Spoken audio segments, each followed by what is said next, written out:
Usually, anong dahilan ba't kayo nag-aaway, sir, sa bahay? Minsan, yung pinapag-awayan namin yung ano, Jer. Ano po yung jer-jer? Ganyan lang, sir.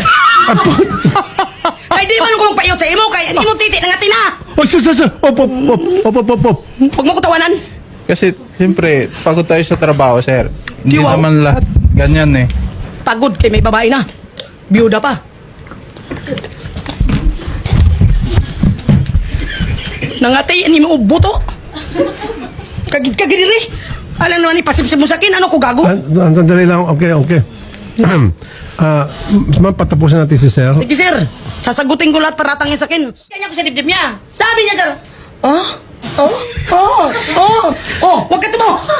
Sorok. Hoy, nabuhok ko lang yun, sir. Naginip. Nanaginip, sir. Magaling daw yung babae na biyuda magsipsip. Tapos, hinawakan ko yung kanya kasabi niya. Tingnan mo. Oy. Ay, wag ka tawa-tawa. Kagaling, palakpakan. Gago. Sinong taong manakit na walang dahilan? Inapakan mo pagkita ko, tapos pag manligaw ka sa mga babae mo, sinisiraan mo ako. Kahit mother ko, magkasalita ngayon sa Pagsalita cellphone. ang nanay mo ngayon, anong alam ng nanay mo? Katabi mo ba? Alam na sa bahay nanay natin? alam. Akala ko Awan sa'yo niya. gano'n, nakahiga ka sa dibdib niya. Tapos sinasakal pa ako.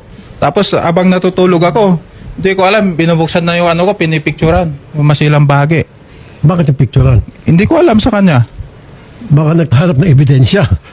Kasi may picture dito siya sinin sa akin eh.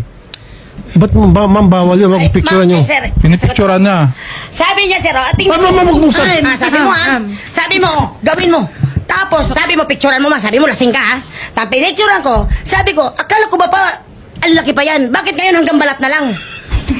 Ikaw nagutos! Napicturean! Para makitang ebidensya, napakasinungaling mo talaga. Wala akong sinabi. Tulog ako. Ang anak mo, kahit Tulog bakasalita, ako. kahit minor yan, isasabunin ka ng anak mo ngayon. Andyan. Wala akong sinasabi na picturean mo. Ikaw pa nga sabi mo, sige naman kasi ano. Tapos ikaw, ayan, ito buo, pagbalik mo, balat na lang, nakadikit na sa puno. Kaya wala ka ng gana sa amin.